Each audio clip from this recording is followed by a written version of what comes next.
네, 저희 이번에 공모 설명회 간단하게 진행을 하려고 합니다. 저희가 지난 공모 설명회까지는 제가 매년 공모를 실시하고 설명회를 진행하고 있는데, 지난 설명회까지는 저희가 제안서 작성 방법 위주로 안내를 드렸었어요. 기존에 이제 참여해 주셨던 많은 분들은 아시겠지만, 뭐 항목별로 제안서를 어떻게 작성하시고 어떤 걸 유의해서 작성을 하셔야 되는지 이제 이런 부분들을 좀 주요하게 안내를 드렸었는데, 사실 제안서 작성은 아시다시피 제안서 양식을 보시면은 잘 작성하실 수 있도록 설명을 충분히 넣어놨습니다. 그리고 뭐 적절한 예시나 이런 것들을 잘 넣어놓기도 했고, 저희가 제안서 양식이 매년 그렇게 크게 바뀌는 구조가 아니다 보니까 이제 이번 설명회에서는 이제 그 부분을 좀 과감하게 배제를 하고, 저희가 이번 공모 개요에 대해서 좀 간단히 설명을 드리고, 응모하실 때 유의사항 위주로 좀 이번에는 설명을 드리려고 해요.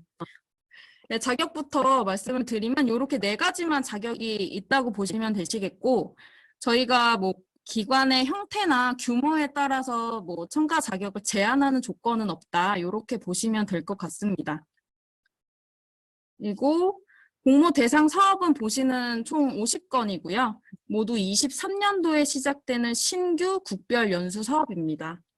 국별 연수라 하면 한 개 대상국을 대상으로 하는 사업인 거고요. 모두 수원국 수요를 기반으로 발굴된 사업이라고 보시면 됩니다. 저희가 사업을 발굴하는 주요 경로가 두 가지가 있는데, 하나는 이렇게 현지 PCP를 기반으로, 그러니까 수원국 수요를 기반으로 발굴되는 사업들이 있고, 저희 국내 정부 부처, 한국 부처를 통해서 직접 사업을 제안받는 경로, 이렇게 두 가지 주요 경로가 있는데요. 그러니까 정보부처 제안 사업 같은 경우는 사업을 제안해 주실 때 그 시행할 기관에 대해서도 같이 제안을 해주세요. 그래서 보통 그 해당 기관으로 지명이 되기 때문에 이렇게 저희가 시행 기관을 공모하는 경우는 수원국 수요로 발굴된 사업들이 대다수입니다. 그래서 이번에 공모 대상 50건은 모두 현지 PCP를 기반으로 발굴된 사업이라고 보시면 되시겠습니다. 요거 목록은 저희 공고문 부침 2번 그 엑셀 파일에 다 나와 있는 내용이고요. 보시면은 대상국가 분야, 그리고 계획 인원들도 다 적혀 있습니다. 저희가 계획 인원은 올해 공모 50건 모두 일괄 20명입니다. 그래서 제안서 작성해 주실 때 23년도 계획 인원은 모두 20명으로 일괄 작성해 주시면 되시겠습니다. 이게 쭉 보시면은 보통 저희 사업은 단연도 사업으로 발굴이 됩니다. 보시면 여기 연도가 적혀져 있죠. 23년에서 25년 3개년도이거나 23년에서 24년 2개년도 사업으로 보시면 되겠습니다. 사업명으로 그 기간을 잘 확인해 주시길 부탁드리고요. 그리고 이제 가끔 신규 기관에서 문의 주시는 게 이제 이번에 공모에서 선정이 되면 올해만 진행을 하고 내년에는 다시 또 기관을 선정하는 것이냐 이런 문의도 가끔 주시는데 이번에 공모에서 선정이 되면 단연도 사업을 수주하는 걸로 보시면 됩니다. 23년도부터 25년도까지 단연도 사업을 전부 시행해 주시게 된다는 거 알고 계시면 될 것 같습니다. 네, 공모 일정 안내 드리겠습니다. 저희가 공고문을 게시한 건 작년 12월 20일에 저희 홈페이지 통해서 공고문이 게시가 되었고요. 그때부터 제안서 접수 시작해서 오는 1월 20일까지, 20일 금요일까지 4주간 제안서 접수를 받습니다. 제안서 마감은 20일 금요일 24시 자정이고요. 그 21일부터 설 연휴이기 때문에 설 전에 다 제출을 해주신다. 그렇게 기억을 해주시면 좋을 것 같고요. 제안서 심사는 2월 초부터 9일간 진행 예정되어 있고 이때 이제 정성평가, 정량평가 다 들어갈 예정입니다. 그래서 이제 큰 변수 없이 진행이 된다면 저희가 결과 게시는 2월 21일 화요일 요쯤에 게시를 할 예정이고 공고문에는 저희가 오후 6시에 게시된다고 안내를 드렸는데 요거는 통상 좀 빠르게 올려드리기 때문에 한 오후 5시 이후에 저희 홈페이지 통해서 결과 보시면 될 겁니다. 참고로 제안서를 접수하시는 코피스 사이트가 따로 있죠. 근데 거기서는 결과 조회는 불가하십니다. 결과 조회는 코이카 홈페이지에 공고문이 게시된 게시판이 있잖아요. 공모 글로벌 연수 탭에서 결과 게시글을 따로 확인을 해주시면 되시겠습니다. 제출 방법은 아까 말씀드린 대로 코이카 파트너 협업 시스템이라는 코피스 시스템을 통해서 제안서를 접수해 주시는 거고요. 이 사이트 이제 가입하시고 로그인 하시면 로그인을 하셔야 이제 사이트가 접속이 되실 거고, 사이트 접속하시면 바로 메인 화면에 중앙쯤에 이제 공모 탭이 있으실 거예요. 거기 이제 연수사업실 2023년 글로벌 연수사업 연수기간 공모 제안서 제출이라는 글이 보이실 거고, 그걸 클릭하시면은 이제 공고문이랑 붙임 파일 다 다운로드가 가능하시고, 우측 하단 보시면은 응모 버튼 보이실 겁니다. 그래서 응모 버튼 클릭하시면은 이제 제안서를 접수하는 이제 매뉴얼대로 쭉 나오실 거고요. 저희가 이렇게 코피스를 통해서 제안 접수한 게 이제 작년부터 도입을 했거든요. 그래서 작년 저희 공모 설명회 때 요거에 대한 이제 사용 매뉴얼이랑 시연을 다 영상으로 남겨둔 게 있습니다. 그래서 작년 영상을 참고해 주시면 됩니다. 작년이랑 바뀐 게 하나도 없기 때문에 작년 매뉴얼 영상을 혹시 하시다가 모르시겠으면 이 영상을 한번 참고해 보시면 될 것 같고요. 이제 가장 중요한 건 어찌됐든 PDF 파일 3개를 업로드 해주시는 겁니다. 저희가 제출을 요구드리고 있는 공모 참가 공문, 공문 일부, 그다음 제안서 최종본 일부, 그다음 증빙서류 취합본 일부, 요 3가지를 PDF로 변환하셔서 PDF 파일 3개를 각 항목별로 업로드 해주시면 된다. 이렇게 이해하고 계시면 되시겠습니다. 네, 그래서 이제부터는 응모시 유의사항을 좀 안내를 드리려고 합니다. 이게 당연한 내용이지만 이거를 이제 안 보시고 놓치시는 기관들이 꽤 있습니다. 저희 공모에 다수 참여해 주시는 분들도 공고문을 잘 안 보시고 놓치는 부분들이 많아서 이제 그거를 하나 조금 설명을 드리려고 하는데요. 일단 첫 번째 접수 마감 이후에는 당연히 접수가 불가합니다. 특히 이번에는 시스템 마감이기 때문에 이날 이후에 지원서를 수정하신다거나 아니면은 뭐 증빙서류를 보셨는데 뭐 깜빡하신 게 있어서 못 내신 게 있다거나 누락된 게 있다고 해도 그 이후에 제출하시는 거는 저희가 별도로 받을 수가 없기 때문에 지원서 최종 제출하시기 전에 서류는 꼭 확인을 한번 해주시기를 부탁을 드리고, 그리고 여러 사업에 응모하시는 경우에 사업 제안서를 바꿔서 업로드를 하시는 경우도 있어요. 그런 것도 일어나지 않도록 마지막에 파일 꼭 열어서 확인을 해주시기를 부탁을 드리고요. 특히 증빙서류, 필수 서류 누락되지 않게끔 꼭 챙겨주시길 부탁을 드립니다. 그리고 이게 마감 시간에는 아무래도 시스템 접수이기 때문에 이게 접속이 몰리면은 오류가 발생할 위험이 있습니다. 그러니까 이게 물론 저희가 작년에는 이런 게 전혀 없기는 했는데 발생 위험이 있다고 하니 되도록이면은 20일 전에, 그러니까 10까지 제출을 해주시기를 사실 부탁을 드리고요. 뭐 부득이 20일에 제출을 하신다고 해도 제 생각에는 18시 이전, 그러니까 저희 근무 시간 이전에 제출하셔서 최종 제출된 것까지 확인을 해주시기를 부탁을 드립니다. 이게 물론 18시 이후에도 자정까지는 저희가 제안서 접수 창구가 오픈은 되어 있지만 만약에 혹시라도 어떤 오류가 발생하거나 했을 때 요거를 저희가 대응할 수 있는 직원이 없습니다. 이때는 저희가 도와드릴 수 있는 방법이 없어서 상주하는 직원이 없기 때문에 되도록이면 18시 이전에 제출을 하시고 제출 완료된 것까지 직접 확인해 주시기를 부탁을 드리겠습니다. 그리고 두 번째, 코피스 제안서 접수 시 응모 사업명을 정확히 등록해 주시기를 부탁드립니다. 요거는 무슨 말이냐면요. 그 코피스에서 제안서를 접수하실 때 참여하시는 사업명을 수기로 작성을 해 주셔야 돼요. 근데 저희 이제 사업명을 그러면은 보통 요런 사업명을 그대로 이 부침 2번 엑셀 파일에 있는 사업명이 저희 공식 사업명이기 때문에 요거를 이제 이 기간까지 그대로 복사해서 붙여넣기를 해주십사 하는 거거든요. 이거를 넣으실 때 뭐 스리랑카 원예 사업 뭐 이런 식으로 이미 요약해서 이렇게 제출해 주시는 경우들도 있는데 이러면 저희가 사업별로 제안서를 취합하는데 굉장한 어려움이 있습니다. 그래서 뭐 스리랑카 국별 연수 뭐 이런 식으로 임의로 적어주시지 마시고 이거 그냥 그대로 복사해서 복붙해서 제출해 주시기를 부탁드리겠습니다.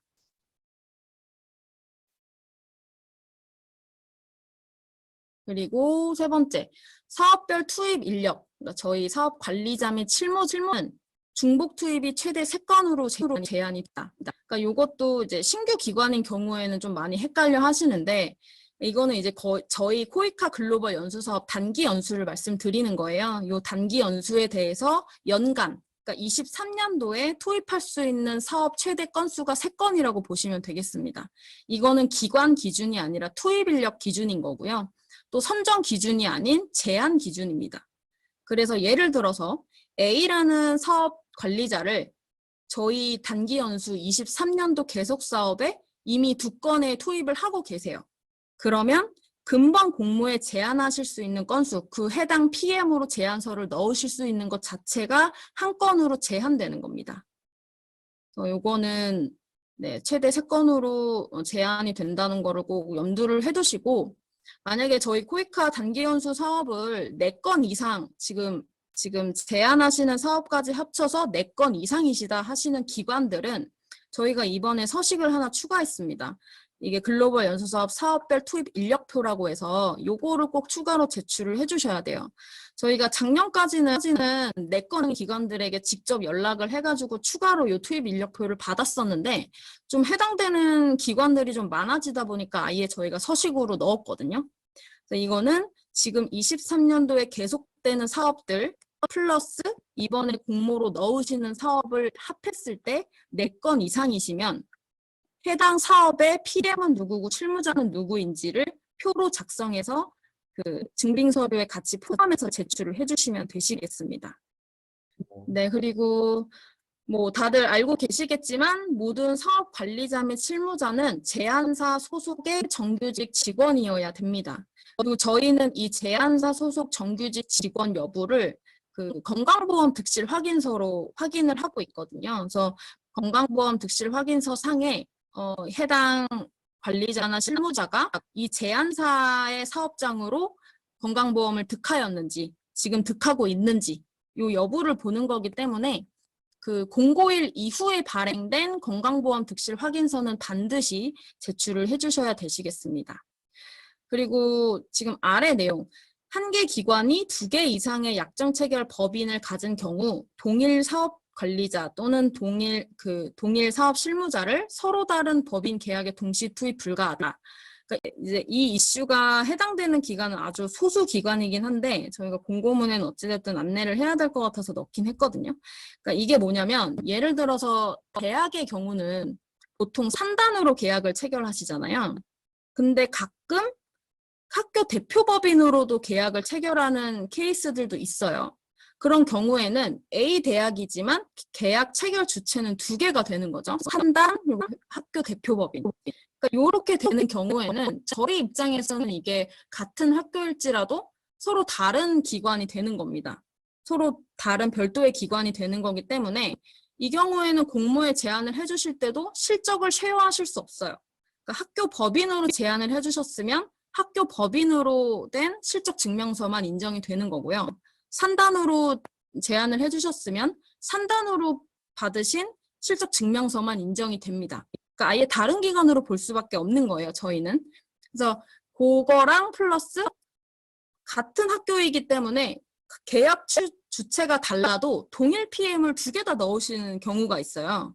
그러니까 A라는 PM이 이미 산단 계약으로 계속 사업을 하고 있는데 이번 공모에서 학교 법인으로 다시 사업을 들어온다? 요거는 저희가 인정이 안 됩니다.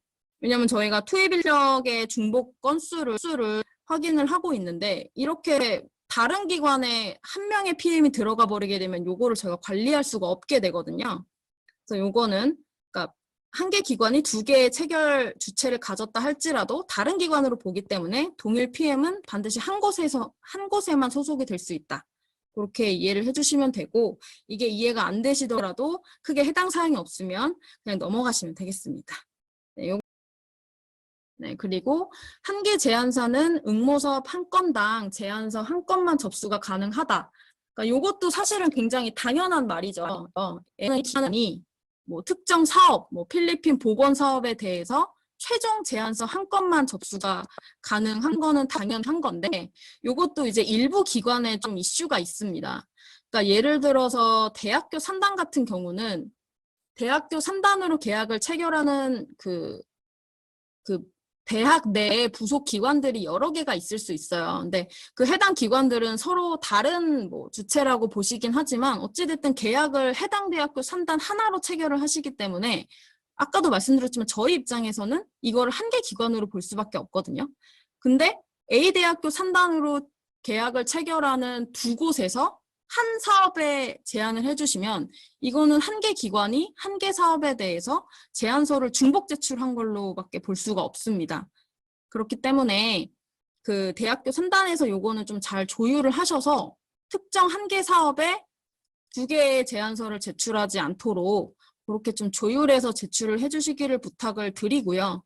만약에 혹시라도 중복으로 접수가 됐다. 한 개 사업에 대해서 A 대학교 산학협력단으로 두 개의 제안서가 들어왔다. 이러면 두 개 다 모두 심사에서 제외될 예정입니다. 요거는 반드시 잘 숙지를 해주시기를 부탁을 드리겠습니다. 그리고 다음 글로벌 연수사업 운영 규정 및 정비 집행 정산 기준.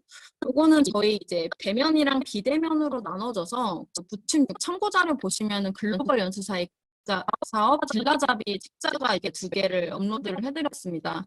요거는 저희 뭐 기존 기관들은 알고 계시겠지만 신규 기관의 경우는 저희 사업 구조를 전혀 모르신 채로 이제 사업에 참여해 주시는 분들이 계세요. 그래서 나중에 이런 규모인지 몰랐다 뭐 이렇게 말씀을 해주시는데 요거는 뭐 내용이 많기는 하지만 어느 정도 읽고 저희 사업 참여 여부를 결정을 해서 공모에 참여해 주십사 부탁을 드리겠습니다. 그리고 저희 경비 집행 및 정산 기준 이 파트는 연내의 필요에 따라서 변경될 수 있는 점도 같이 안내 드리겠습니다.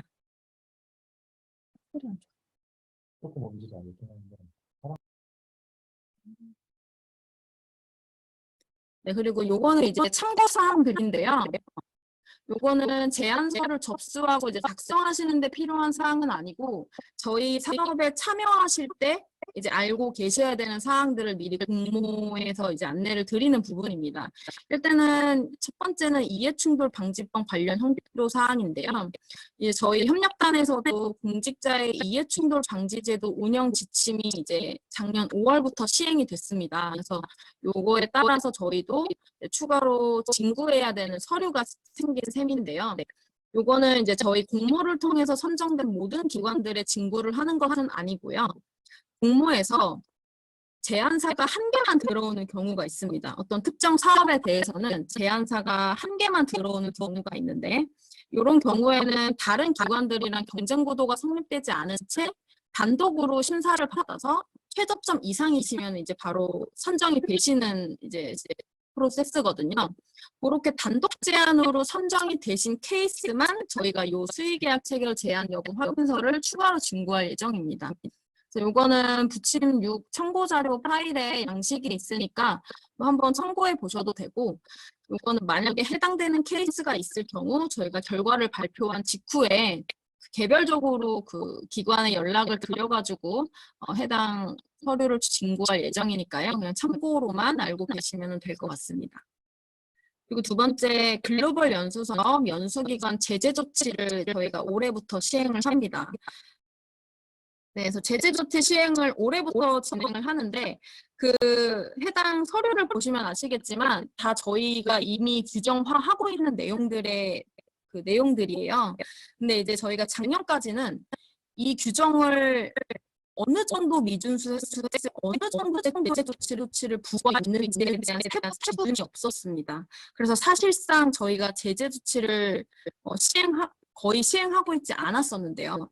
제가 올해부터는 그러니까 작년에 저희가 제재 조치 위반 표라고 해서 기존 기관들한테는 미리 이제 의견을 수렴을 해서 그 표를 만들었고 그 위반 해방 행위에 따른 이제 양형 기준을 다 수립을 했고요. 그리고 표는 한번 시간 나실 때 한번 보시면 좋을 것 같고요. 저희가 작년 하반기에 이 제재 조치를 부과하기 위한 그 그 근거 규정들도 다 마련을 했습니다. 심의를 부과할 때 심의위원회를 어떻게 운영을 하고 개최를 해야 되는지에 대한 근거 규정을 다 마련을 해놨기 때문에 23년부터는 이 제재 조치가 본격적으로 시행이 될 거다. 이렇게 알고 계시면 좋을 것 같습니다. 그리고 마지막으로 요거는 이제 공지문에 사실은 항상 안내드리는 사항인데 저희 사업이 아무래도 개도국을 대상으로 많이 하다 보니까 대상 수원국의 뭐 상황이나 이런 것들이 굉장히 불안정한 경우도 있습니다. 그래서 그런 사정들 때문에 사업이 취소될 수 있는 가능성이 있다. 이거는 뭐 언제나 저희 사업은 있을 수밖에 없기 때문에 그거를 미리 좀 안내를 드리는 부분이고요.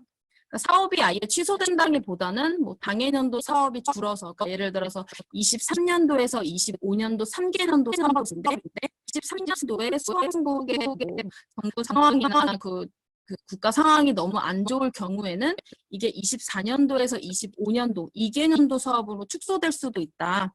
그 정도 내용은 알고 계시면 좋을 것 같습니다. 네, 이제 제안서 작성 시 유의사항인데요. 요거는 제가 좀 간단하게 말씀을 드리고 제안서 양식을 좀 같이 이따가 보도록 하겠습니다. 일단 다 알고 계시겠지만 23년도 1차년도 수학 추진 계획은 반드시 비대면 연수로 기획을 해주셔야 됩니다.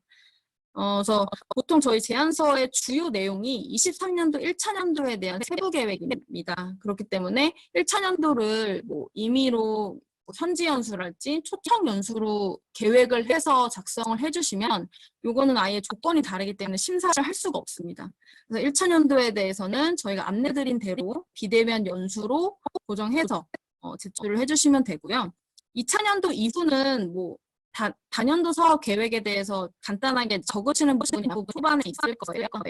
그때는 이제 2000년부터는 뭐 비대면 초청 현지 뭐 태기를 하셔서 자율적으로 제시를 해주시면 되시겠습니다. 그리고 제안서 양식은 이미 변경이 불가합니다. 그러니까 간혹 제안서 항목을 뭐 수정, 삭제, 혹은 추가하시는 분들이 계세요. 그런 경우는 다 저희 정량평가에서 감점 대상이니까 항목 자체는 아예 건드리시지 않으시면 되고요. 우리 기관은 이거는 쓸 게 없다 하셔도 그거 항목 빼시고 번호 줄이지 마시고 그냥 그거 공란으로 두시거나 아니면 해당 사항 없음 이렇게 간단하게 기재하고 넘어가시면 되시겠습니다. 그리고 작성 분량도 저희가 제안서 약식상에 그 안내해 드렸지만 A4 30면 이내예요. 그래서 요것도 초과되면 감점 대상이니까 요것도 잘 지켜주시기를 부탁드립니다.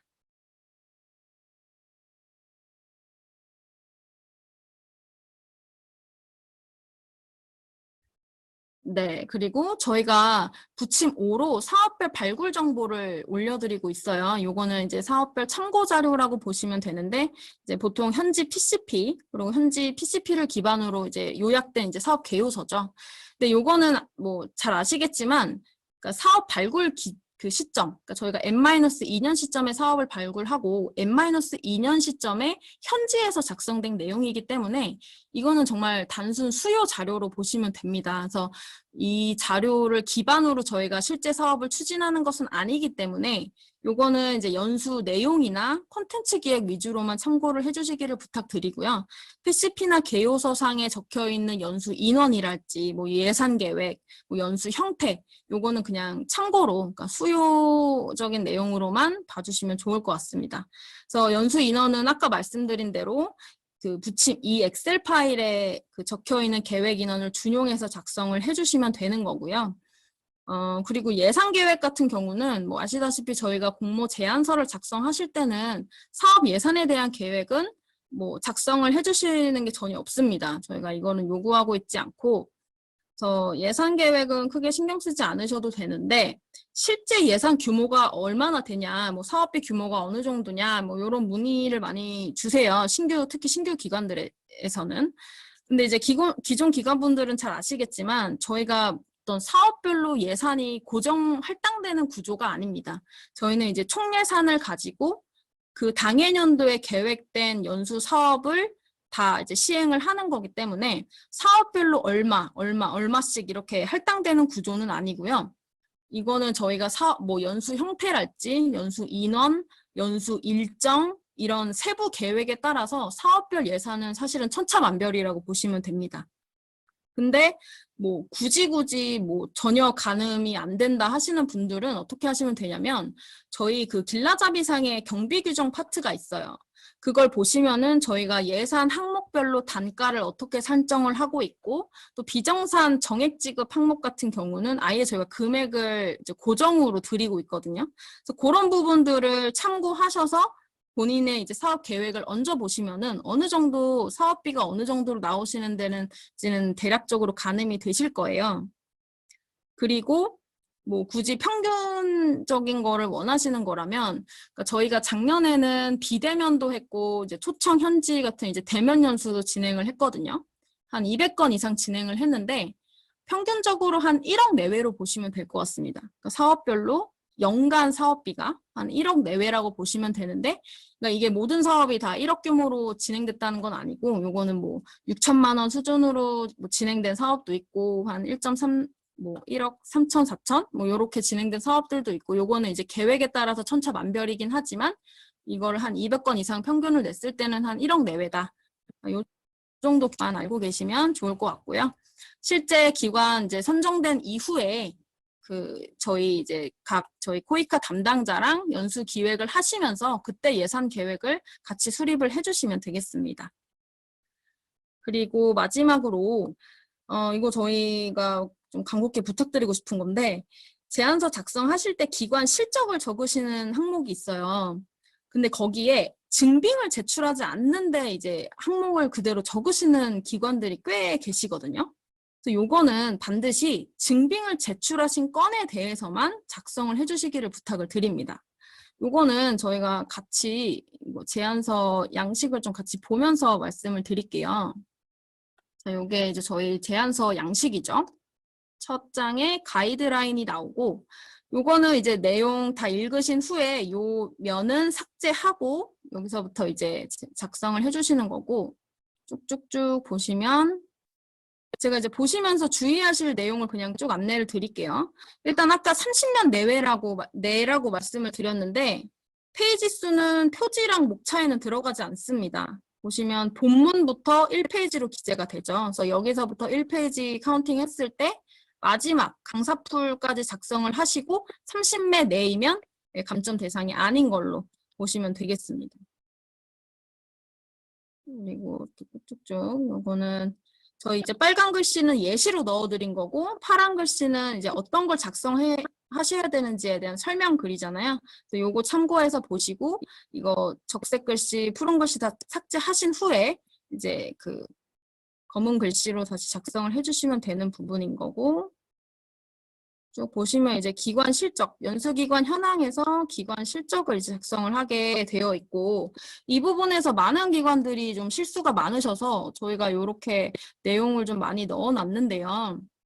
일단 하나하나씩 설명을 드릴게요. 일단 PM의 실적을 제출하시는 분들이 계세요. 지금 요 사업에 투입할 PM이 이런 실적을 가지고 있다 해서 요거를 기관 실적으로 제출하시는 경우가 있는데 기관 실적은 말 그대로 기관 명의로 발주를 받은 사업을 말합니다.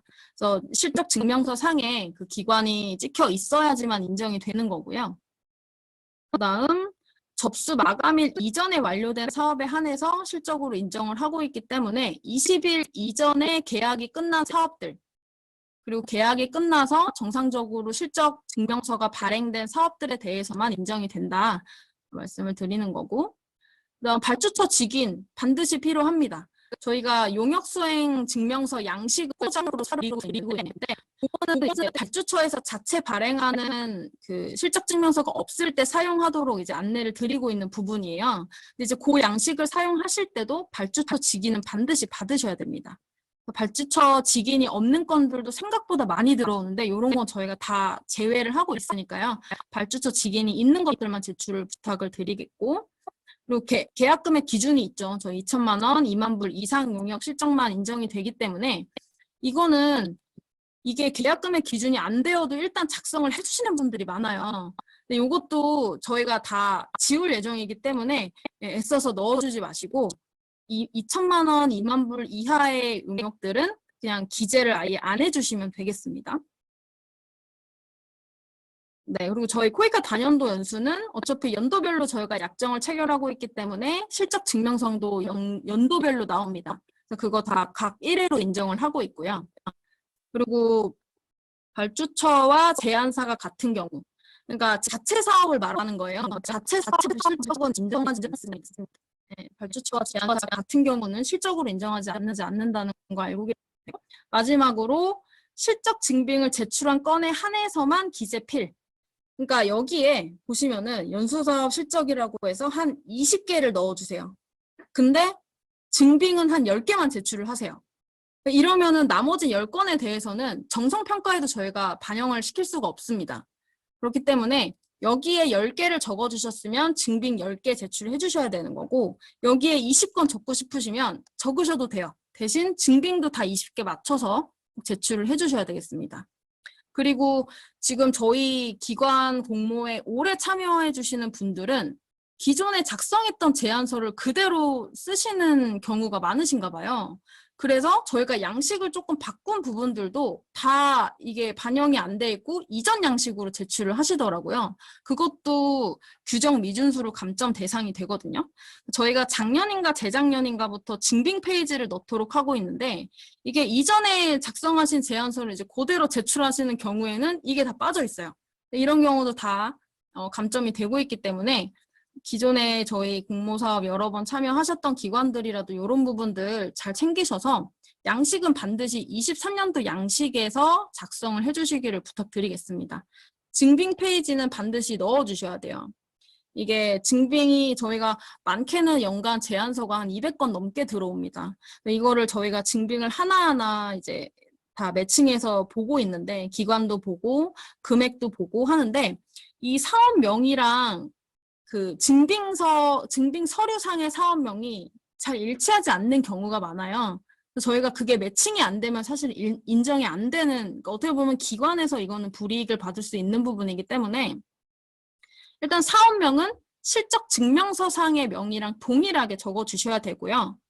그리고 나서 이 증빙 페이지가 몇 페이지에 있는지, 이 실적에 대한 증빙 페이지가 몇 페이지인지도 반드시 적어 주시기를 부탁드립니다.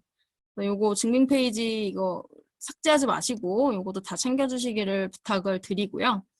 그리고 기존에 저희 공모 참여하셨던 분들은 아시겠지만 한 개 항목이 빠졌어요. 저희가 기존에는 지금 진행 중인 사업에 대해서도 적을 수 있게 뭐 진행 중인 사업 해가지고 이제 표가 이 밑에 있었는데, 그거는 이번에 삭제를 했습니다. 왜냐면 사실 진행 중인 사업에 대해서는 저희가 별도로 뭐 증빙으로 확인할 수 있는 게 없는데, 사실 사실관계를 확인할 수 없는 부분에 대해서 그 정성평가에 영향을 주는 게 좀 저희가 맞지 않다는 생각이 들어서 현재 진행 중인 사업에 대해서는 아예 작성을 하지 않도록 해놨기 때문에, 요것도 이전 양식 쓰시면서 그대로 넣으시면 요것도 양식 미준수고 저희가 또 자체 삭제 처리할 예정이니까 예, 그거 참고해서 알아주시면 될 것 같습니다. 네. 이렇게 해서 봐주시고 되고, 그리고 마지막으로 저희 투입 인력에 대해서도 이력사항을 쭉 적어주시고, 보시면은 이력사항에 대한 것도 증빙서류를 제출하도록 안내를 드리고 있어요. 근데 이거를 안 챙겨주시는 분들이 꽤 계셨는데, 이번에 저희가 요거를 조금 문구를 추가를 했거든요. 그러니까 증빙 서류를 제출한 내용에 한해서만 기재를 해주시면 됩니다. 이거를 막 진짜 하나부터 열까지 A부터 Z까지 다 기입을 사실 필요가 없을 것 같아요. 왜냐하면 사업 관리자나 실무자는 어차피 그 해당 기관의 정규직 소속 그 직원이기 때문에 그렇게 큰 그 인력에 대한 평가가 그렇게 깊이 이루어지는 부분은 아니어서 정말 주요한 학력, 주요 경력, 주요 실적에 대해서만 좀 작성을 해주시고, 작성한 내용에 대해서는 반드시 다 증빙으로 제출을 해주셔야 되겠습니다. 그래서 이 부분 잘 챙겨주시기를 부탁드립니다. 네, 이 정도로 제 양식은 마무리를 하고요. 이제 마지막 증빙서류 제출 시 유의사항인데요. 저희가 그 증빙서류 체크리스트 파일이 있습니다. 저희 서식 3-1 보시면 증빙 서류 필수로 제출하셔야 되는 증빙 서류 리스트가 다 있으니까요. 요 3-1 서식 체크리스트는 반드시 한번 확인을 해주시고 요거를 증빙 서류 취합본 표지로 해서 넣어주시면 되시겠어요. 이렇게 해서 넣어주시면 되고 아까 말씀드린 것처럼 증빙 서류 취합본은 반드시 쪽번호 표기를 해주셔야 되고 제안서상에 실적 제출하실 때 그 쪽번호 기재해 주셔야 되고 요거 반드시 이제 준수해 주시길 부탁드리고 그리고 코이카 실적에 대해서도 반드시 실적증명서를 제출해야 되는지 문의를 많이 주시는데 요거 제출해 주셔야 됩니다. 왜냐면 저희도 이게 코이카 사업이 워낙 많아서 이거를 저희가 다 일일이 확인을 할 수가 없어요. 또 다른 부서 사업도 있을 거고 그렇기 때문에 요거 코이카 실적이라도 반드시 실적증명서 제출해 주셔야 되고요. 지금 안내된 요 대표 홈페이지에서 고객과 통일하는 탭에서 재증명서 발급센터에서 이제 온라인으로 발급 신청하시는 건데 이게 발급하신다고 바로 뭐 10분 안에 나오는 시스템이 아니라 이거 최대 3일까지도 소요가 될 수 있습니다. 그래서 이거를 이제 공모 마감 직전에 이제 신청을 해주시면은 요거는 포함이 못 하실 수도 있는 거니까 요거 증빙은 미리미리 챙겨주시기를 부탁드리고요. 마지막으로 건강보험 득실 확인서 아까 안내드렸다시피 공고일 이후 발행된 서류에 대해서만 인정하니까 요거 마지막으로 잘 챙겨주시기를 부탁드립니다.